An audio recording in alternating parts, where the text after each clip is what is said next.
DNA, or your deoxyribonucleic acid, is the molecule that holds our genetic information, as we all know. However, there is another molecule that's lesser known, but equally as important in the flow of genetic information.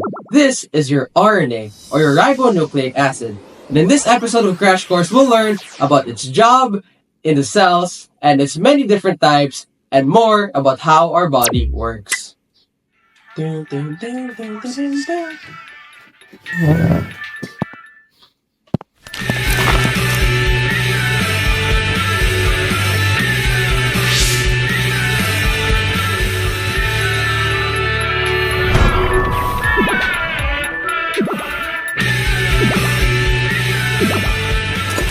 To introduce myself, my name is Mr. Ribo, which is quite fitting for the lesson we're going to have today, which consists of your overview of a DNA, what is an RNA, the differences between the two, and the different types of RNA that's found in your body.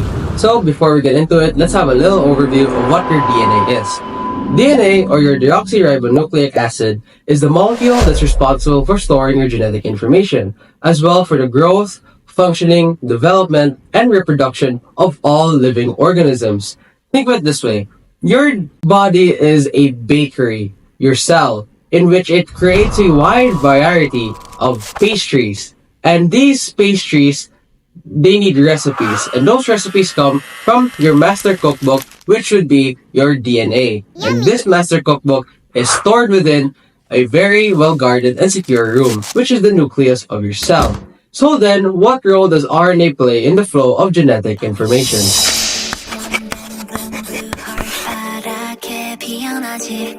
Give you that frozen smile with my blue hearts 사뿐히 지려볼지.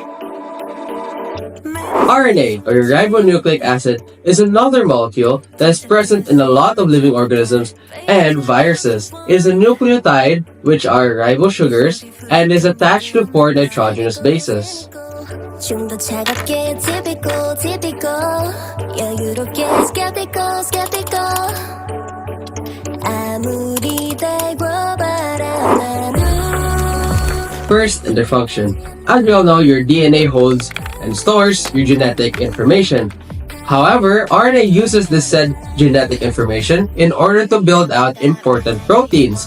RNA uses the genetic code found inside your DNA and gives it to ribosomes in order to create important proteins that your cell and, overall your body needs. So going back to our bakery metaphor, how does RNA fit in? If DNA is your master cookbook, then your RNA are photocopies of this cookbook that can be used by your bakers or your ribosomes in order to create the proteins or pastries they need for your body. Another difference can be found in the structure.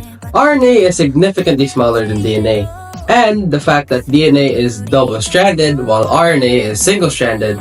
The DNA double helix means that the two-stranded structure of the DNA is more or less common knowledge. However, the RNA single-stranded format is not very well known.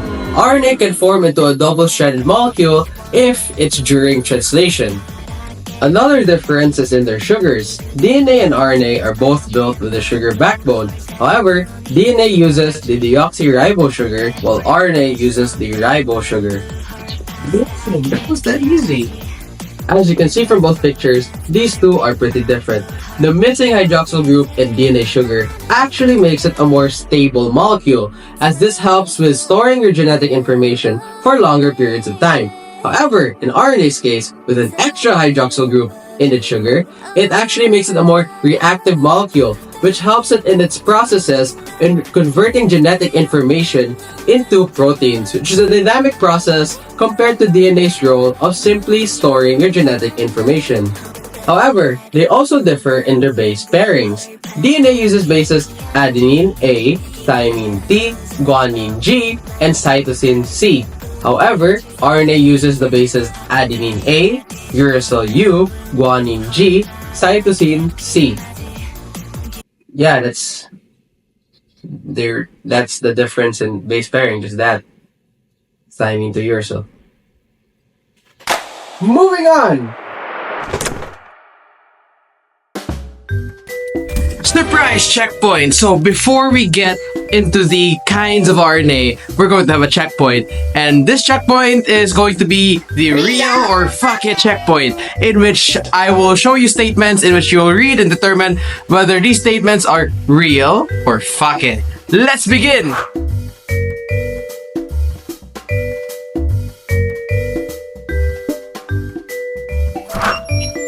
Fuck it!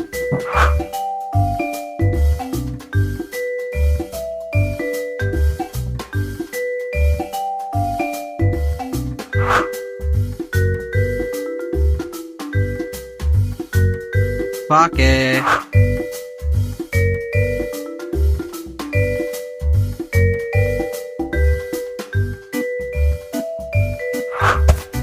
Real! If you guys got all the answers right, then that means you're ready for the next part of the video lesson. So let's get back onto it.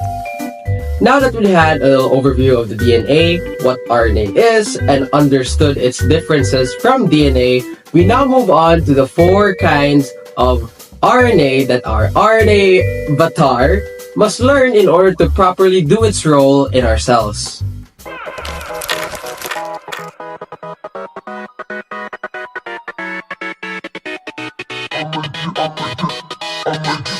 So the first type of RNA we're going to learn about is the messenger RNA. And this kind of RNA has a main role in the process of transcription, which is the first step in making a protein from a DNA blueprint.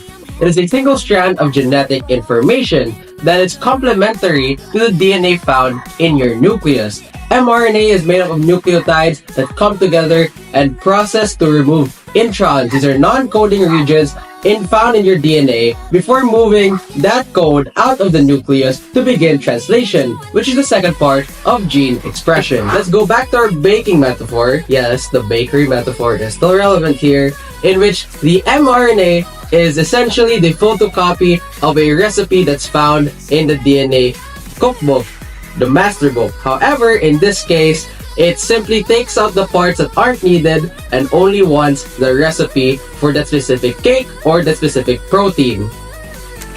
So moving on from your mRNA, your tRNA or transfer RNA is the next type of RNA we're going to talk about, which is responsible for making sure that the correct amino acids are incorporated in the polypeptide chain in the correct order during translation. You know, when you're making your protein. It has an amino acid attached to one end and an anticodon attached on the other end that matches up with the complementary sequence of the mRNA codon. So how exactly does this molecule that puts your amino acids in the right order look like? So your tRNA molecules are responsible for turning your mRNA, translating it into proteins. So first of all, they have a cloverleaf structure. Cloverleaf, which symbolizes, good luck. Good luck trying to understand why it looks like that. And it consists of a 3-acceptor arm, 5-terminal phosphate, D-arm, T-arm, and anticodon arm. The primary function of a tRNA is to carry your amino acids on its 3-acceptor site to a ribosome complex with the help of amino acid tRNA synthesis. What is an amino acid tRNA synthesis? Well, it's essentially an enzyme that, helps the amino acid load onto a free tRNA to synthesize proteins. Essentially, they're like people loading on their amino acid onto a conveyor belt, in which that conveyor belt is your tRNA. And going back to your baking metaphor, your tRNA is essentially responsible for providing you the ingredients in order to bake your cake. So after your tRNA, the next type of RNA we're going to discuss is the ribosomal ribonucleic acid. Yes, 2 ribos in 1. And this is the main building block of your ribosomes, the organelle that helps, assemble your proteins. It holds the mRNA in place so that the tRNA can match up with its anticodon with the mRNA codon. There are 3 sites in the rRNA that hold and direct the tRNA to ensure that the polypeptide chain is made correctly. So, what are these 3 sites and what are its functions and purposes? So first, we've got your A site, which is your entry site. And this is where your amino acid tRNA binds, what we talked about from your tRNA. Next, we've got your P site or your donor site. And it's where your peptidyl tRNA binds. It's essentially the nascent polypeptide chain linked to the last tRNA to occupy the A site. It's the polypeptide chain. Next, you've got your E site, the exit site, or your deactivated tRNA site, which is, the last part of your peptide bond formation. The flow of your tRNA through the ribosome, the rRNA, is from A to P to E. Entry, donor, exit. Another thing about your rRNA is that it composes what are ribosomes, right? And the composition is actually 65% of a ribosome is made of your rRNA, while the 35% is made of proteins. And these are quite large molecules, having molecular weights that measure all the way up to 1 million. So where do we place these things in the baking metaphor? Essentially, this serves as the mixing bowl and assembly line for your ingredients, which are the amino acids that have been brought by your tRNA, which come together so that you can make your dough or the foundation of your cake, or essentially the protein synthesis process, right? Then with the guidance of your mRNA, the recipe you have at hand, the rRNA ensures that the right ingredients are placed into the bowl in order to properly make your cake, or in this case, your proteins. So we're finally done with 3. Now we're down to the last one, which are your ribozymes. So ribozymes are RNAs that possess the property of catalyzing a specific chemical reaction. Hence why they're called ribozymes. It's a mix of the word of your ribonucleic acid and enzyme. Ribozymes. Even though your ribozymes have a simpler primary structure than your proteins, which is 4 in your ribosomes versus 20 in your proteins, they form complicated secondary structures using the power of hydrogen bonding. And these structures are in turn twisted into different tertiary structures. Ribozymes also have an active site just like your protein enzymes where the substrate bind. Because remember, they're still enzymes. And with this being our last RNA, of course, it too has a baking metaphor. In a way, this one's kind of hard, but you could see them as specialized chefs who have specialized themselves in certain processes in the bakery. Whether it be simply the process of making the dough or mixing the ingredients, they are specialized as they know how to make the process go faster, just like how an enzyme does to a process that's found in the cell. They're essentially the same, which is why they're called ribozymes. Ribonucleic acid and enzymes mixed together. Surprise checkpoint! So we're nearing the end of this video lesson, and before we end it, let's have another real or fuck it checkpoint. Same rules apply. Good luck. Yes, we're ready now.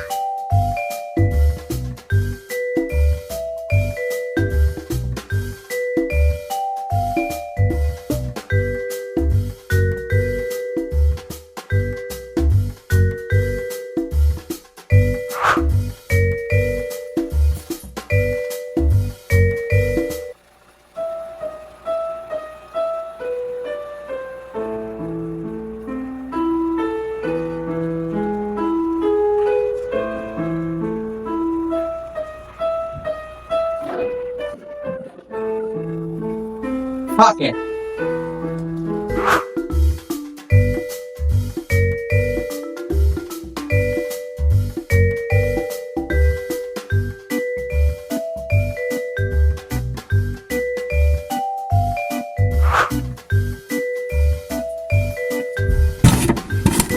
Real.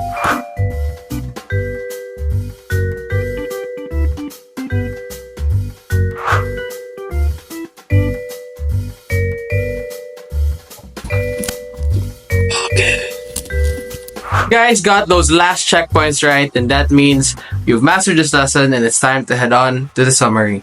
And after all that, we've reached the end of this crash course. Let's do a little recap of what we've learned so far. We had a little overview of DNA and an introduction as to how RNA works, as well as the differences between the two in their function, their structure, their sugars, and the types of bases they use.